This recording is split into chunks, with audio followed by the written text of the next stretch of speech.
Alhamdulillahi wahda, wassalatu wassalamu ala man la nabiyya ba'da. Ya ibadallah, assalamu alaikum wa rahmatullah. Les meilleures louanges sont à Allah, Allah l'unique sans fils, Allah qui accorda à l'homme et la femme la liberté de choisir son conjoint. Que la paix et la bénédiction d'Allah soient sur Muhammad, lui qui prescrit le consentement de la jeune fille avant tout mariage, ainsi que sur sa famille pieuse, ses valeureux compagnons et tous ceux qui le suivront jusqu'au jour de la rétribution. Frère dans la foi, Fatima est une jeune fille pleine de vie. Un jour, elle fut informée par son père de son futur mariage avec un inconnu. Une union arrangée à son insu. Elle risque de subir le même sort que sa grande sœur mariée dans les mêmes conditions. Mariage forcé qui s'est d'ailleurs soldé par un divorce. Et que dire de la sœur dont le mariage a été conclu alors qu'elle était encore très petite. Mesdames, mademoiselles, messieurs, autant de clichés du mariage forcé dans notre société. Un phénomène terrible, parfois aux conséquences dramatiques.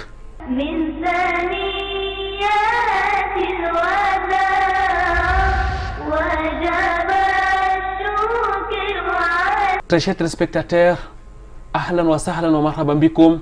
Bienvenue sur ce plateau de vitrine de l'islam où nous allons aujourd'hui nous arrêter sur les dangers du mariage forcé. Ça sera bien sûr dans le cadre de l'entretien. Vitrine de l'islam, c'est aussi au cœur de la société et la salmodisation Al-Qur'an al-Karim. Écoutons et méditons la parole d'Allah pour commencer cette autre émission.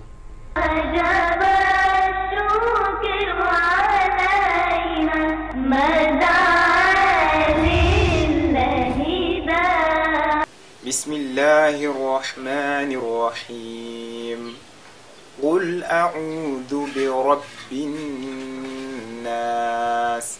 Ici à ce niveau nous avons d'abord la lettre Qaf, n'est-ce pas, qui est liée avec at-tafkhim Qul et le lam qui suit cette lettre là.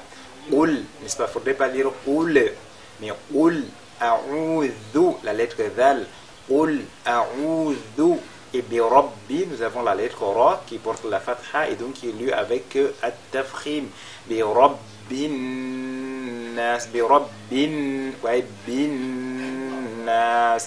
Alors ici sur la lettre Nun qui est mushaddada, vous vous rappelez, on a dit lorsque le Nun est mushaddada de même que le Mim, on fait ce qu'on a appelé an-ghunna, qui consiste donc pour nous à nager ce Nun-là et à marquer un temps de ralentissement au moment de la prononciation de cette lettre-là. Donc, bi rabbin nas, ouais, bi rabbin nas. Si vous faites bi rabbin nas, ce ne sera pas tout à fait correct. Mais bi rabbin nas, ce sera comme ceci, n'est-ce pas, tout au long de la sourate, donc qui se termine par ce mot an-nas. Malikin nas, de cette façon-là. Malikin nas. Ici, il faudra relever qu'on ne prolonge pas la lettre même si ce n'est pas Malikin nas. Malikin nas, Maliki c'est au niveau de la Fatiha, n'est-ce pas? Mais ici c'est Maliki simplement. Malikin nas, Ilahin nas. Donc à chaque fois on fait al-ghunna sur la lettre Nun qui est mushaddada.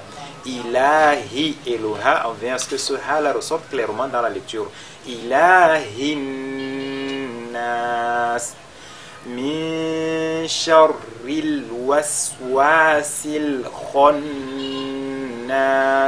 À ce niveau, au niveau de min sharri, nous avons un nun sakina suivi de la lettre shin. On fait ce qu'on a appelé al-ikhfa, n'est-ce pas? Al-ikhfa.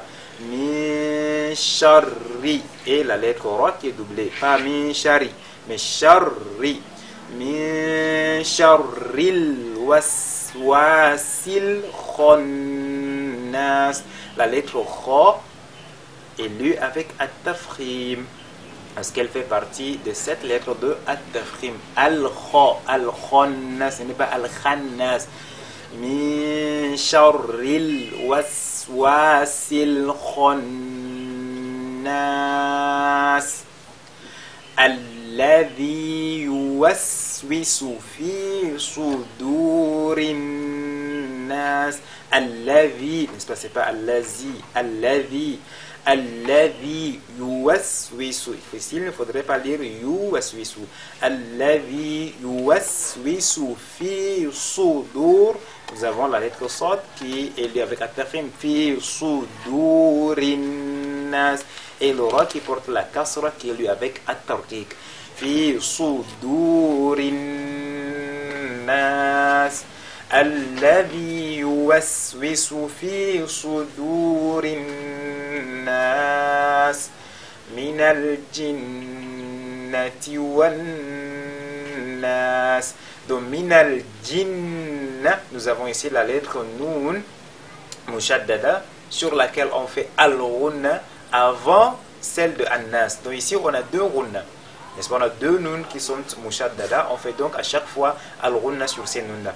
Min al-jinnati wan nas.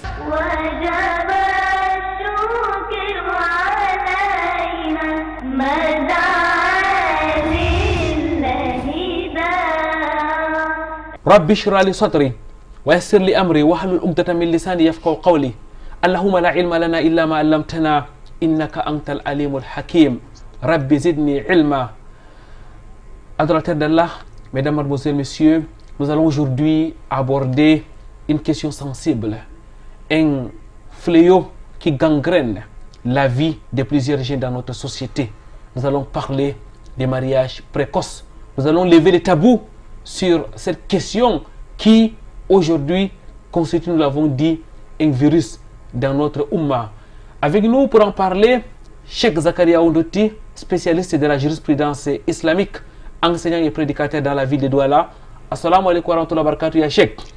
Wa alaikum assalam wa rahmatullahi wa barakatuh. Cheikh, qu'Allah vous récompense de répondre une fois de plus à notre invitation. Qu'Allah vous récompense de venir au secours de ces jeunes filles et jeunes garçons qui sont victimes des mariages forcés dans notre société. Cheikh, avant de commencer véritablement cette émission, je dois rappeler que vous êtes l'un des imams de la mosquée à Raouda. Vous êtes enseignant dans plusieurs instituts à Douala. Vous êtes directeur de l'Institut Al-Bayan, mais aussi vous enseignez à l'Institut Al-Aqsa de Douala. Vous enseignez dans plusieurs mosquées, notamment la mosquée Omar Farouk, où vous enseignez Qawaid al-Fiqhiyya, les règles de la jurisprudence islamique. Vous enseignez aussi à la mosquée Salam, le vendredi après Asr pour les femmes, mais aussi après Maghrib pour les hommes. On vous retrouve aussi tous les jeudis à la mosquée centrale de Bonaloka. Cheikh Zakaria Ondoti, de temps en temps, vous êtes aussi à la mosquée de Bonamoussadi où vous enseignez les tawhid. Qu'Allah exalté soit-il vous récompense. À côté de ça, il faut rappeler que votre spécialité, votre champ de bataille, c'est les orphelins, les diminués, mais aussi les prisonniers. On va donc, la présentation étant faite, mesdames, mademoiselles, messieurs, entrer dans le vif du sujet. Nous vous tenons à vous rappeler que nous avons ouvert un grand dossier, si vous vous souvenez, en 2014, sur les mariages. 8 émissions sur les mariages, des émissions que vous pouvez d'ailleurs retrouver dans notre chaîne YouTube. Nous allons dans la continuité aujourd'hui pour nous arrêter sur un autre phénomène, le phénomène du mariage forcé. À titre de rappel, Cheikh Zakaria Ondoti, avant de parler des mariages forcés, quelle est la définition que l'islam fait du mariage? Bismillahirrahmanirrahim. Wassalatu wassalamu ala Muhammadin wa ala alihi wa sahbihi wa man sara ala darbi ila middin amma ba'd. Alhamdulillah, les ulama ont défini le mariage en disant ta'aqudun bayna rajulin wa imra'atin yuqsadu biha istimta'u kullu minhuma ala al-akhar ala wajhin mashru'. Donc c'est un contrat ou l'union qui s'est fait entre l'homme et la femme avec pour but ou pour l'objectif de séduire par la voie légale. Et ceci a des piliers, des conditions ainsi que des règles. On va toujours rester dans les rappels. Cheikh, comme nous l'avons dit, on a ouvert un très grand dossier. Nous sommes revenus de long en large sur la définition du mariage, sur les conditions de validité. À titre de rappel, quelles sont donc les conditions de validité du mariage? Quels sont les piliers du mariage? Oui, les piliers du mariage, donc il y a des piliers, il y a des conditions. Des piliers, des ulama ont mentionné, d'abord on épouse la femme et cette femme ne doit pas être l'une des femmes interdites en islam parce qu'il y a des femmes qu'on n'épouse pas. Et aussi, il y a l'accord des wali, du tuteur ou du père direct, ainsi qu'il y a ce qu'on appelle al-qaboul, l'effet de prendre. Mais les conditions que les ulamas ont mentionnées, qui sont 5, lorsqu'on manque l'une de ces conditions, il n'y a pas de mariage. Parmi ces conditions, il y a d'abord préciser et déterminer l'une des mariées. Donc on ne peut pas épouser la personne qu'on ne connaît pas. Il faut préciser par nom ou par description de la femme ou de l'homme. Et la deuxième condition, il faut l'autorisation, la permission de la fille, car le prophète sallallahu alayhi wa sallam dans l'hadith de Bukhari dit la tunkahul ayyimu hatta tusta'mar wa la tunkahul bikru hatta tusta'dan. La jeune fille, on ne l'amène pas en mariage sans son autorisation, sans sa permission. Donc ça, c'est l'une des conditions. Il faut qu'elle valide ce mari, ainsi qu'il faut que ce mariage doit être célébré par son tuteur. Donc la femme ne doit pas célébrer son propre mariage. Dans la liste d'Imam Tirmidhi, le prophète sallallahu alayhi wa sallam dit ayyuma imra'atun nakahat bigayri isni waliyuha fanikahuha batilun fanikahuha batilun fanikahuha batilun. Toute femme qui célèbre son mariage sans son tuteur, son mariage est annulé, son mariage est annulé, ainsi qu'il faut le témoignage. Il faut le témoignage des gens qui doivent être témoins que le mariage entre tel et tel a été célébré, comme l'a rapporté Imam Tabarani avec une chaîne authentique. Le prophète sallallahu alayhi wa sallam dit la nikahun illa biwaliyin wa shahidin. Il n'y a pas de mariage sauf avec un tuteur et 2 témoins, ainsi que le point commun de la religion. Le musulman doit épouser la musulmane, ou l'exception qu'Allah nous a fait, les femmes ahlul kitab. Mais en dehors de ça, il n'y a pas autre mariage. Donc, ittihad-ud-din, les deux doivent être de la même religion, ainsi que la dot. Et pour épouser la femme, il faut la dot qui doit être cash, ou on doit préciser la dot qui doit être même par une dette. On voit, Cheikh Zakaria Ondouti, que le mariage est un contrat social bien ficelé en islam, avec l'accord au préalable du tuteur de la fille, mais aussi son consentement. Est-ce à dire que la femme a donc son mot à dire dans le cadre de son mariage? Oui, la femme a à dire dans son mariage. Quand on célèbre le mariage pour sa cause, c'est elle-même qui est la concernée.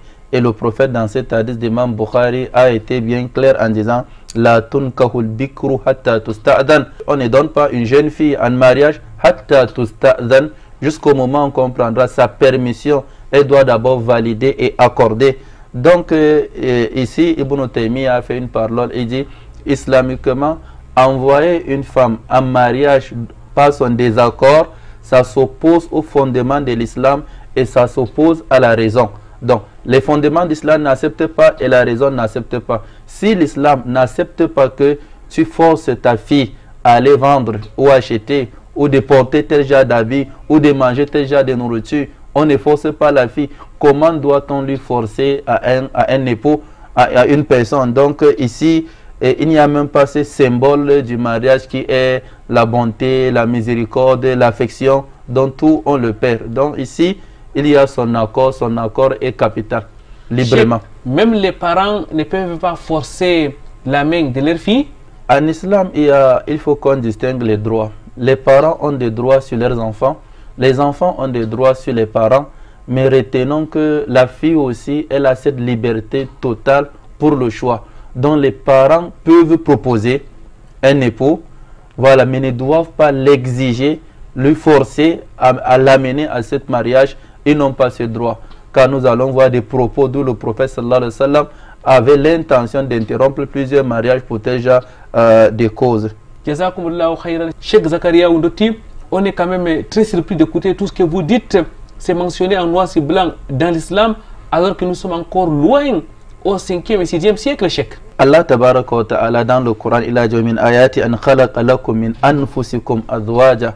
Parmi les signes d'Allah, il vous a créé pour vous des époux, les taskunu ilayha, afin d'avoir la tranquillité. Wa ja'ala bainakum mawaddatan wa rahma. Et il a fait un point commun entre l'homme et la femme, c'est l'affection, la bonté, la miséricorde.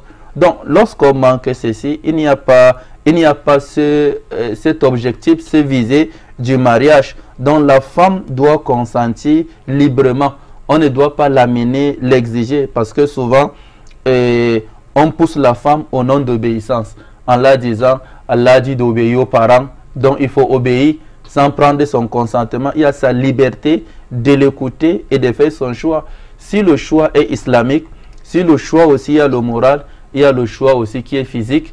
Et ce physique, ce n'est pas les parents qui vont choisir, c'est la femme qui doit choisir. Chacun a ses critères. Donc, les parents ont leurs droits et devoirs, ainsi que la fille. Donc, on ne doit pas l'amener, l'obliger à un mariage qu'elle n'est pas d'accord.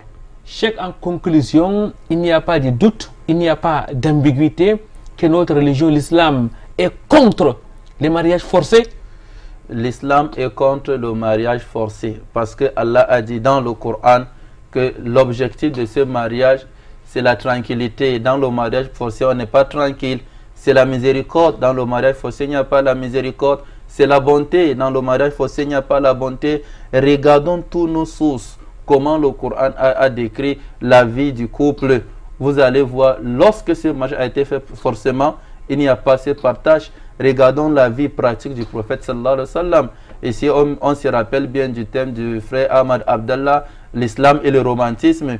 Comment la femme peut se ressentir pratiquer tel genre de mariage au moment qu'elle déteste tel genre de mari, au moment qu'elle est contre. Donc l'islam est contre tel genre de mariage.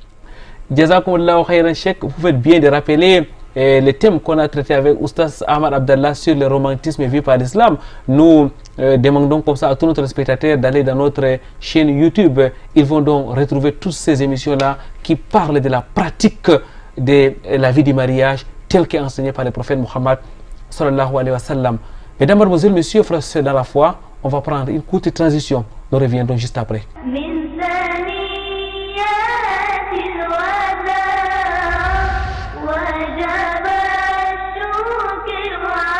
Pureté et gloire à l'exalté soit-il, les seigneurs des hommes et des femmes.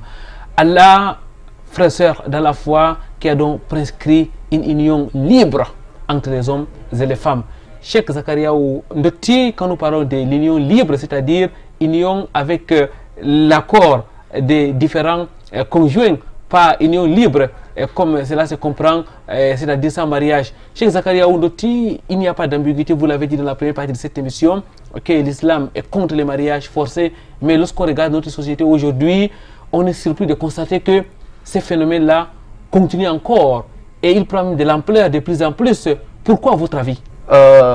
Oui, ce mariage, on l'enregistre tout le temps, que ce soit dans nos mosquées, dans nos assises, et on reçoit des différentes questions pour chercher des solutions sur le cas. Il y en a. Et lorsque nous remarquons parmi des causes, il y a d'abord ceux qui sont attachés aux coutumes et traditions. Donc ce que la coutume et la tradition a décidé, et alors c'est comme ça qu'ils vont faire, même si la fille est pour ou contre. Donc la tradition et des coutumes, souvent ça s'oppose au test de la charia. Donc même si la tradition recommande, si déjà ça s'oppose à la charia, on ne doit pas le faire, malgré que al-aslu fil adatina ibaha. Le cas de base, les coutumes et traditions sont permises, mais lorsqu'elles ne posent pas un fondement religieux, à un fondement de la raison, qui est le mariage forcé. Ça, c'est l'une des causes. Et parmi des causes aussi, il y a l'effet de renforcer la fraternité et l'amitié. D'autres personnes envoient leurs filles, peut-être chez leurs amis, chez les enfants de leurs amis, pour renforcer la fraternité, ou envoyer la cousine à son cousin pour renforcer la fraternité. Et finalement, il n'y aura pas cette fraternité. Pourquoi? Parce qu'elle ne veut pas, parce qu'elle est contre. Donc d'autres, c'est pour renforcer le lien. Et d'autres aussi, c'est pour s'assurer de l'avenir de la fille, en disant que si je t'amène chez telle personne, je suis sûr que tu seras, on va bien s'occuper de toi et autres. Tandis qu'ils ont oublié que ce garantie appartient à Allah tabaraka wa ta'ala. Ce n'est pas l'homme, ce n'est pas le mari qui garantit l'avenir de la femme ou du couple, mais c'est Allah qui garantit. Et aussi, il y a l'intérêt qui pousse beaucoup de gens à envoyer sa fille chez un homme riche, envoyer sa fille dans une famille royale, envoyer sa fille chez une personne noble connue, disant que c'est le mariage. Non. Lorsque la fille n'aime pas, que ce soit c'est un chef traditionnel, que ce soit un imam, que ce soit un prédicateur, qui ce soit cette personne, il n'y a pas tel genre de mariage parce que ce n'est pas fondé et il n'y aura pas ce qu'il veut. Et aussi, il y a le terme qu'on emploie à la fille, qu'on lui met toujours, Allah dit d'obéir aux parents.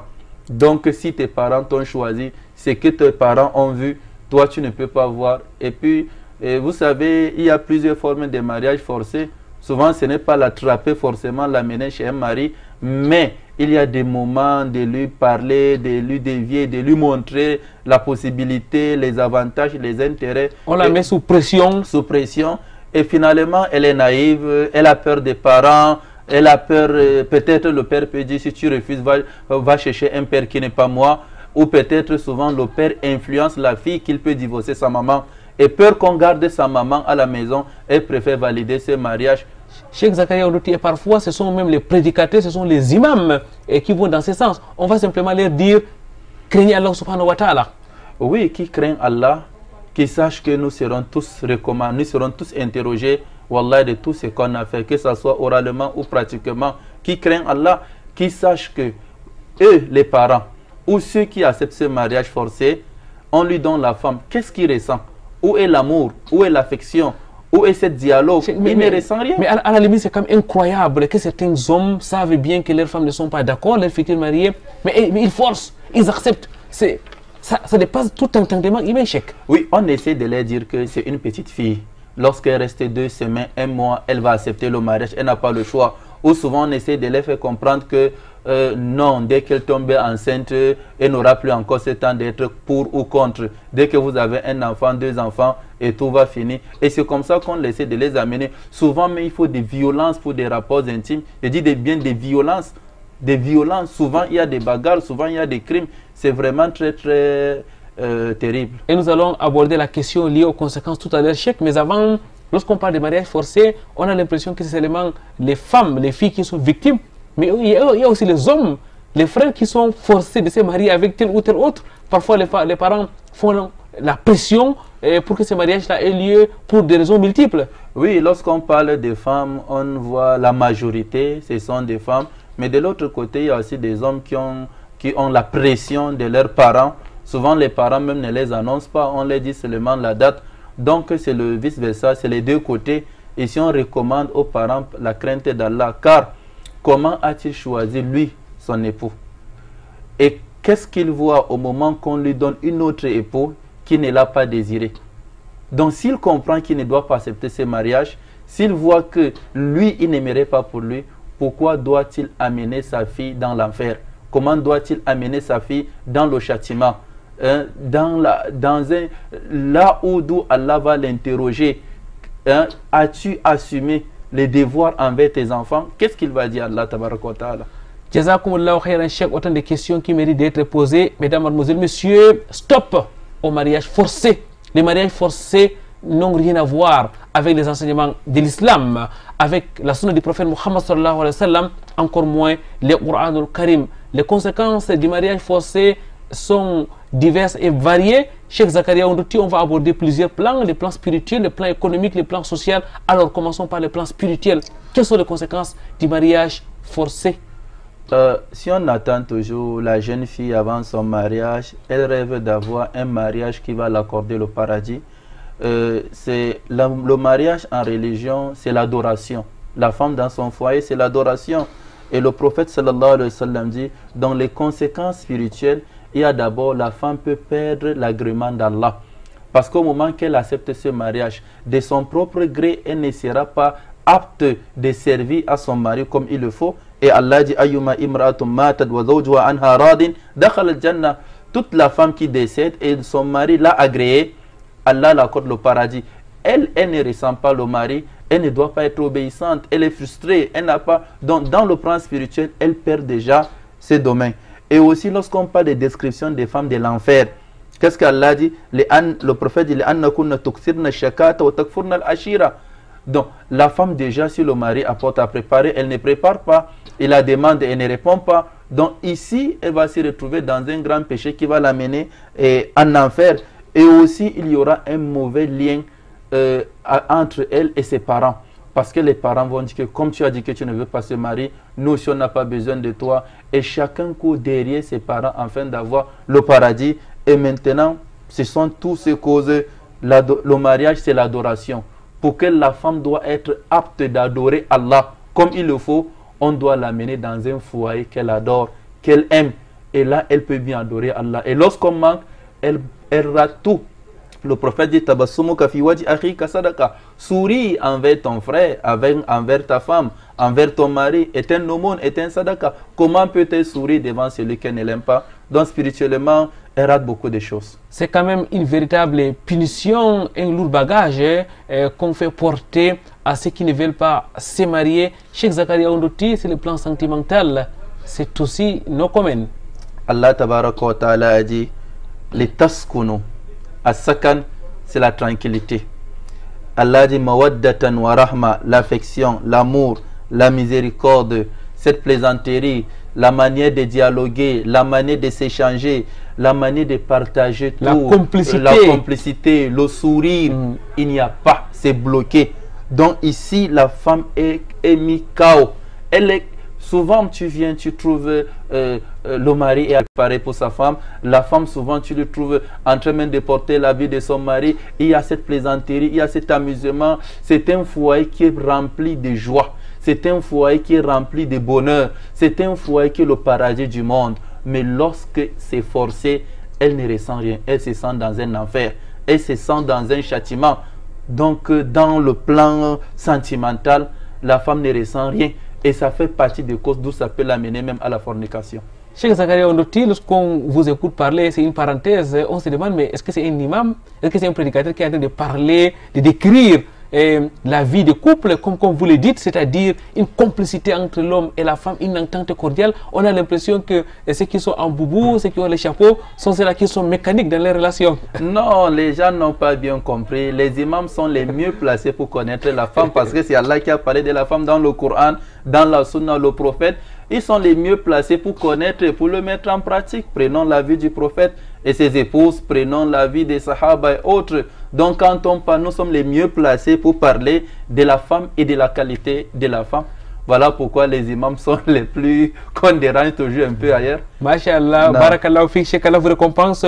Alors sur le plan social, certainement les conséquences sont aussi visibles. Oui, la finalité d'un mariage forcé, c'est le divorce. Et lorsqu'il y a ce divorce, ça nous amène à ce grand fléau des femmes, des milliers de femmes qui se trouvent divorcées. Elle va se retrouver dans les milliers de femmes qui se plaignent nuit et jour, il n'y a pas de mariage. Donc déjà actuellement, combien de femmes veuves, combien de femmes divorcées, combien de jeunes filles sans mariage? Et maintenant, voilà une délégation de jeunes filles qu'on a célébré leur mariage forcé. Et les voici qui revient. C'est encore pénible pour la Oumma, pour la société. Et aussi, il y a cette violence. La violence, finalement, ça va amener à la femme. Ça amène à la femme d'être violente avec son mari. Il y a des femmes qui passent des nuits avec des couteaux sur leur lit. Lorsque le mari s'approche d'elle, elle est capable de le blesser. Il y a des maris qui agressent la femme, qui forcent les rapports intimes avec la femme. Et là, ça peut amener à un crime. Et là, ça peut amener à un dégât. Et ces dégâts, ça va toucher les deux familles. Ça va amener à la prison. Ça va amener au commissariat. Et ça va aller au parquet. Et c'est déjà un dégât social. Qu'Allah exalté soit-il nous en préserve, Cheikh Zakaria Ondoti. Lorsqu'il y a ces conséquences qui ont été si mentionnées, ça veut dire que ça touche aussi à l'argent. C'est le plan économique. Les mariages forcés ne profitent à personne. Ça ne profite à personne. Et dans le plan économique, regardons l'homme qui s'est préparé pendant 2 ans, 3 ans, 4 ans pour épouser une femme. Mais comme ça a été un mariage forcé, après 6 mois ou un temps donné, il va se retrouver avec un mariage fini, une séparation à queue de poisson. Il doit encore se relancer avec les mêmes préparatifs financiers. Donc, il s'est préparé à 2 millions pour le mariage. Il se reprépare encore financièrement. C'est un projet. C'est de l'argent qui part. Elle aussi, la femme, le père qui vient d'envoyer sa femme en mariage, il voit que parmi ses 10 enfants, ses 4 enfants, il s'est libéré d'une responsabilité. Et là, voilà qui revient la charge, la nutrition, la santé, beaucoup de choses. On peut avoir même peut-être de l'enfant entre eux. Et peut-être on peut avoir l'abandonnement de cet enfant, d'où il va se retrouver dans la rue. C'est des dépenses qui vont s'accumuler encore. Shukran lak Cheikh, jazakumullahu khairan, barakallahu fik. Mesdames, mademoiselles, messieurs, on va prendre une autre pause. Cette fois-ci, nous allons vous rejoindre chez vous, autour de vous, au cœur de la société.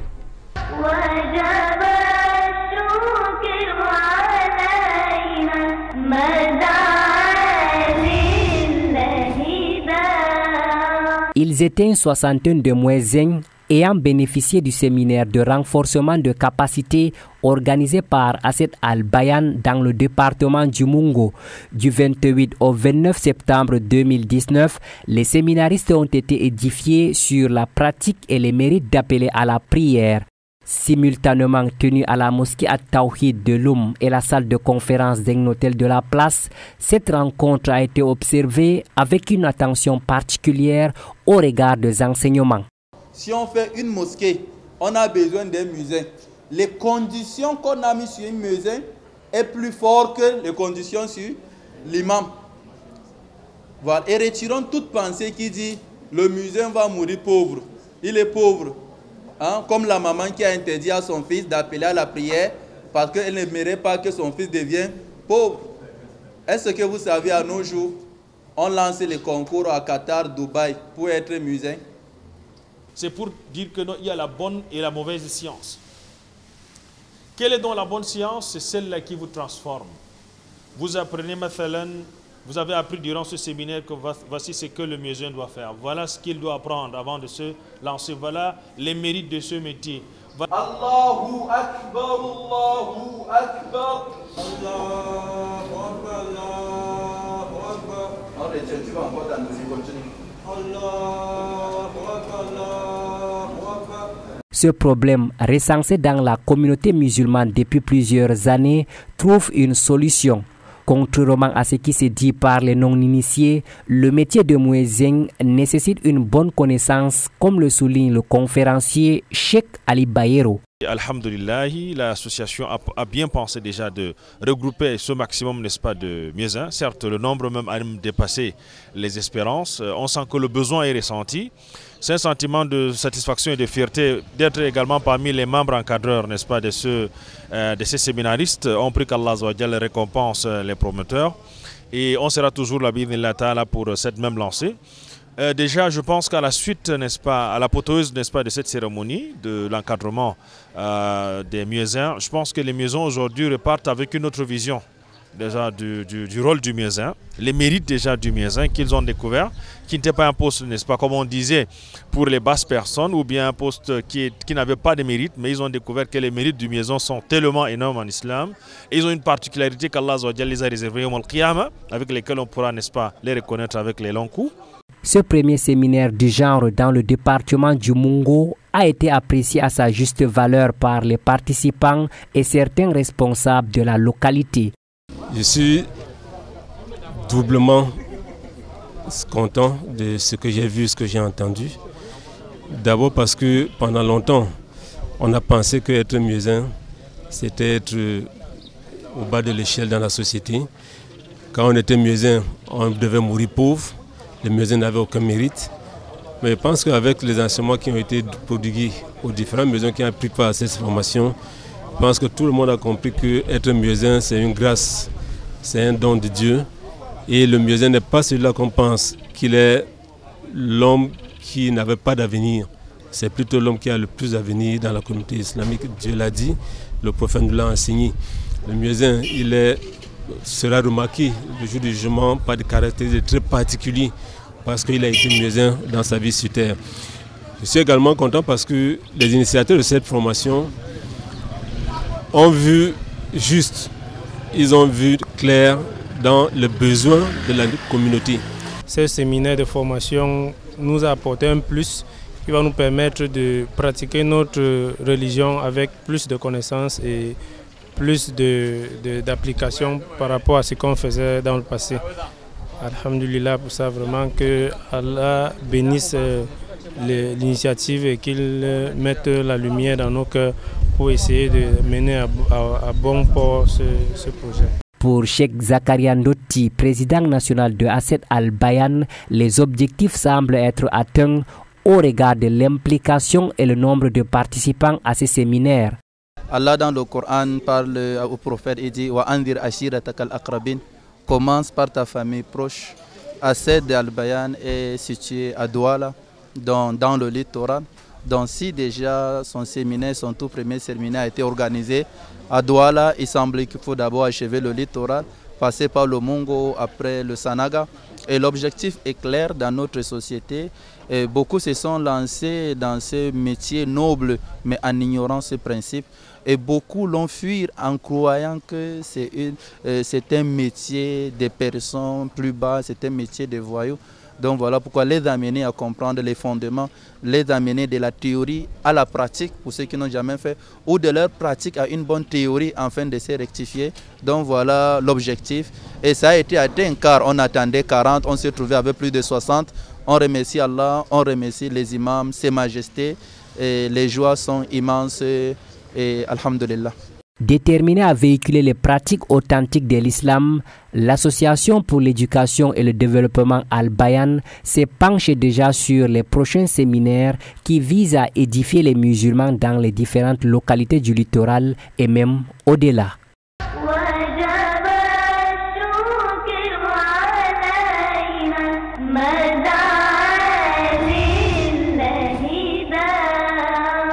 Du cœur de la société, nous rentrons sur ce plateau. Mesdames, Mademoiselles, Messieurs, nous continuons à parler du mariage forcé, le danger du mariage forcé. Et nous vous rappelons que vous pouvez retrouver cette émission sur notre chaîne YouTube, mais aussi sur la page Facebook de votre émission Victimes de l'Islam, sans oublier nos multiples groupes WhatsApp où nous allons partager les extraits. Vous pouvez d'ailleurs solliciter l'inscription dans nos groupes WhatsApp en nous appelant à travers les numéros qui s'affichent sur votre petit écran. Victimes de l'Islam, ça continue bien sûr dans les réseaux sociaux, ça continue sur YouTube, ça continue dans Facebook, ça continue dans WhatsApp.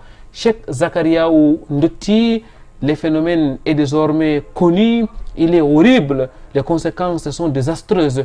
Comment donc faire pour résoudre cette question très sensible du mariage forcé? Ça, c'est un fléau dont on a besoin de tout le monde. On a besoin des enseignants, on a besoin des chefs, des imams, des autorités. On a besoin de tout le monde, des sociologues, des psychologues. Tout le monde doit travailler.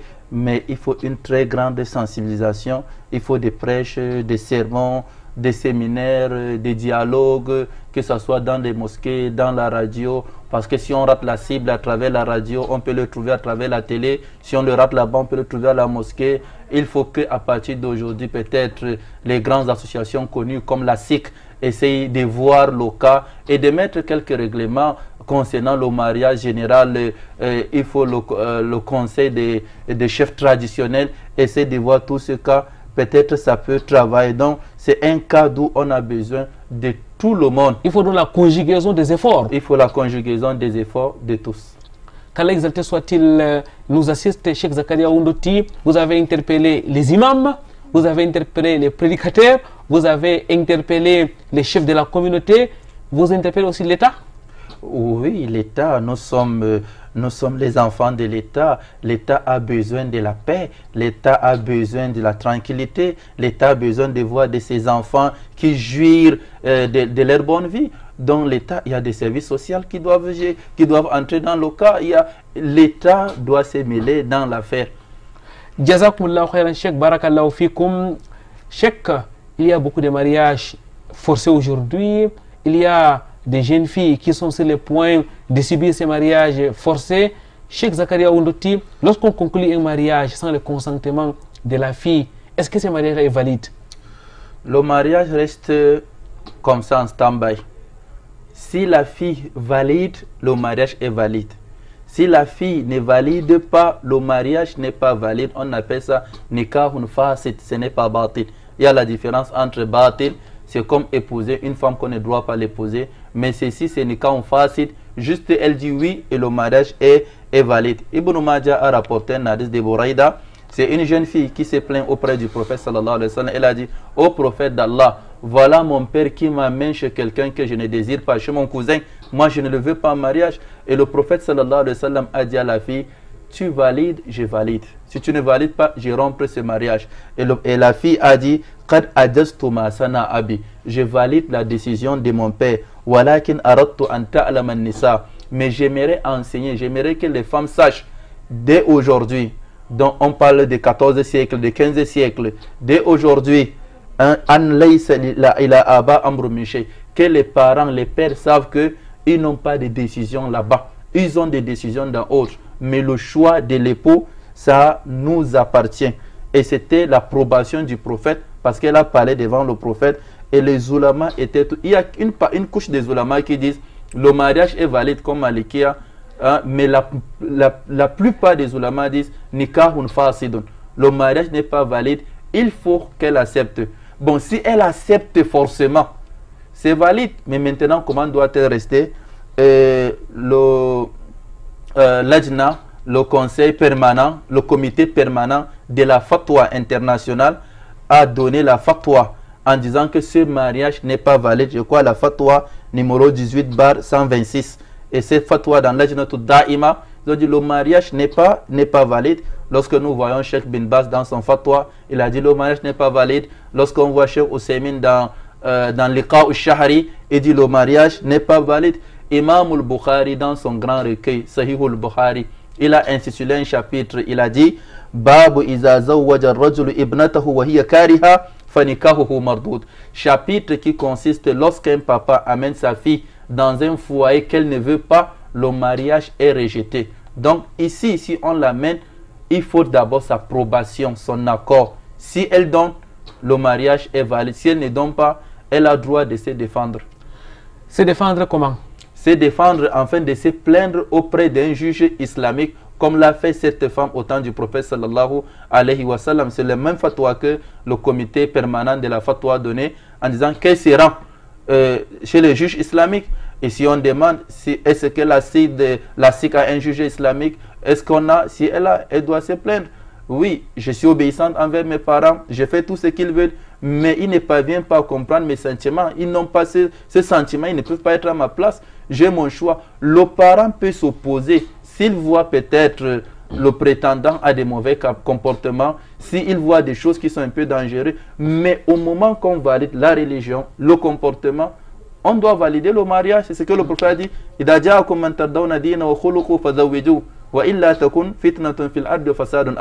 Si quelqu'un vient, vous avez agréé sa religion, vous avez agréé ses comportements, donnez-lui la fille. La richesse vient d'Allah, ça ne vient pas de la personne. Sinon, ça deviendra un dégât majeur. Cheikh Zakaria, lorsqu'on vous écoute, lorsqu'on médite sur les conditions du mariage, sur la manière dont le mariage se déroule en islam, on voit effectivement qu'il y a un équilibre qui a été mis. D'un côté, il y a les tuteurs ou les parents qui ont les regards, qui ont leurs droits, qui doivent approuver le mariage avant qu'il ne soit valide. Mais l'islam permet aussi à celle qui doit aller vivre ces mariages pendant toute sa vie de pouvoir dire oui, je l'aime ou je ne l'aime pas. Donc, c'est les deux chèques en quelque sorte. C'est les deux. C'est la femme qui doit rester à la maison ensemble avec la personne.